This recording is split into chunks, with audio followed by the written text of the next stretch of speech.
I think Tank going to come off a long layoff and go right into fighting Shakur. I think, Shakur next fight will be unified at 140. I think that would be his best solution. Shakur, like he hit everybody else. And he know that. He knows that. That's why he's like, he's boring. He's this, he's that. He's trying to diminish everything that Shakur have done, so it's not marketable. Bro, when people, what I got from that is he's a hater. You don't know me as a person. Let's say you don't like me. Like, you don't know me. Like, you feel me? And I don't give a fuck him. And everybody that's cool with him, with him. Tank, question for you. You're a proud father. Terence Crawford unloaded on Gervonta Davis, accusing him of avoiding Shakur Stevenson. He also took aim at Davis's personality, describing him as arrogant and hungry for the spotlight. Still, Crawford separated the man from the fighter. He acknowledged Tank's skills, power, and overall boxing ability, making it clear the respect for his talent remains, even amid the criticism. I just really don't like that dude. Why though? Cause I just don't like him. Like, I really don't like him. I don't like. Just not your cup of tea. That's just not your. Yeah, I don't like nothing about him. I don't like nothing about him. I just felt like, he just one of these little arrogant little dudes that's, using what he got to shield him. Like, he got a lot of security guards around him, and he know. He in the limelight and stuff like that, but in certain situations he wouldn't be acting like that. Do you like him as a fighter though? Yeah, he's a damn good fighter. Yeah. I respect him as a fighter. Yeah. He definitely got skills, he got power, he got tremendous boxing ability, but like his core personality and his ways, nah. Terence Crawford says he'd pick Shakur Stevenson over Gervonta Tank Davis, and he frames it as a decision based on boxing ability. He acknowledges Tank's talent and skill, but says Stevenson is a different kind of fighter, built on control, timing, and a style that creates problems in ways many opponents aren't prepared for. Brother, Shakur, that's the fight.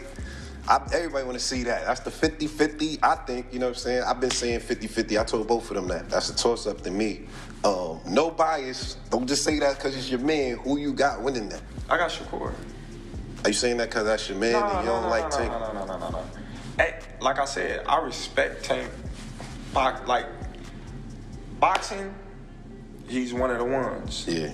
We're gonna take his personality and personal things out of it, but boxing, he's definitely talented. Yeah. You know what I mean? And he's definitely got that it, and he's definitely respected in boxing. But Shakur is a different fighter. Crawford explains, Shakur Stevenson is a different fighter. He notes that some people call Shakur boring or question his power, but says Tank won't be able to hit Stevenson the way he hits others. Crawford also argues that Davis tries to downplay Shakur's accomplishments, turning it into a marketing narrative rather than dealing with what Stevenson can actually do in the ring. Shakur's different. People may call him boring. People may say he can't punch. But they say the same thing about Floyd. Because they defensive fighters. Yeah. Tank is not going to be able to hit Shakur like he hit everybody else. And he know that. He knows that. That's why he's like, he's boring. He's this, he's that. He's trying to diminish everything that Shakur have done, so it's not marketable. Crawford says Tank Davis is excellent in the ring, and he respects his skill, power, and intelligence. But if he's picking a winner, Crawford leans Shakur Stevenson. He believes Davis won't be able to land his usual big shots consistently because Stevenson's defense is too tight and too disciplined. Tank is great for what he do, and I respect Tank in the ring and his skills and his power and his attribute and he's smart. Yeah. He's definitely smart. He can box his off. And I'm not saying I would pick Shakur just because our differences. I'm telling you as a fighter. Yeah.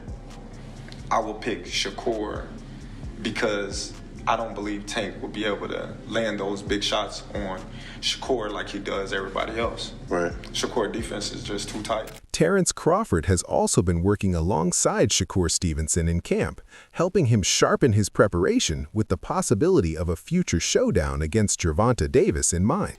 Come on. Terrence talking, I try not to talk back, I try to just listen. And Straight, boom, straight shot. Like right here, boom, there you go. But you gotta make sure you step. Bam. That's when the motherfucker trying to run out. When the motherfucker trying to run, bop, there you go. Stevenson is locked in during camp, focused on absorbing every detail he can from one of the sport's great fighters, turning time in the gym into another layer of growth. even if I don't feel the same way that he's feeling at the moment, it don't matter. I still want to hear him out and try to understand what he's saying. If you hear, what do you think he can throw the hook? Because you out the way of the right hand. Crawford praises Stevenson's work ethic and dedication, pointing to his skill and mindset. In Crawford's view, Shakur is built for greatness, and the way he approaches the craft is a big part of why. Sponge. He soak up everything that he needs to soak up, put it into his arsenal, and then he make the best out of everything that he learned from everybody. Then throw it straight left to the body. At the end of the day, you don't want to feel like a know-it-all. And the people that know it all are the people that don't go very far. You gotta always be a student. You gotta always be able to learn and pick up things from this person, that person. Keyshawn Davis praises Stevenson's high ring IQ and relentless work ethic, saying those traits give Shakur an edge against almost anyone he faces. Yeah, I get it. Well, a lot of people, but that's because a lot of people are fans of knockouts and other things that I don't really get into, honestly. But like when it comes to boxing, like he's a good boxer. He's one of those guys, and he's like super competitive. He's like super competitive, so he wants to be the best. That's what makes him like, you know what I'm saying? Like, he not trying to like he ain't gonna stop him. You know what I'm saying? That gives him an edge. Eddie Hearn says Stevenson would look to control a Tank Davis fight with intelligence, precision, and elite defense. But he cautions that with Tank, one punch can change everything in an instant.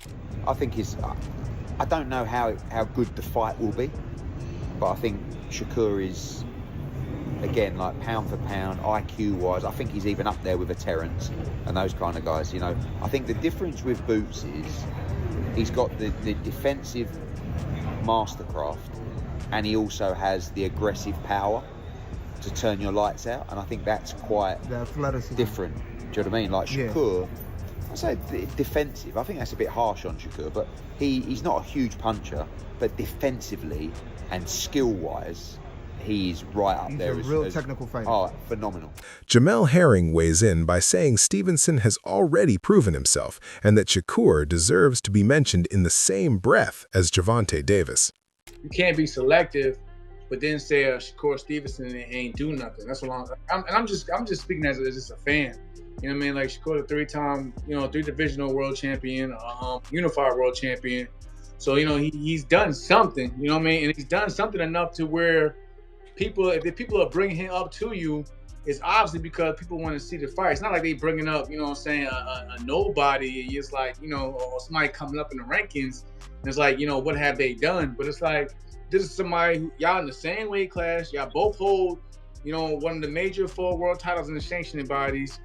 So I don't but I get it. That's it for today. Stay tuned. See you next time.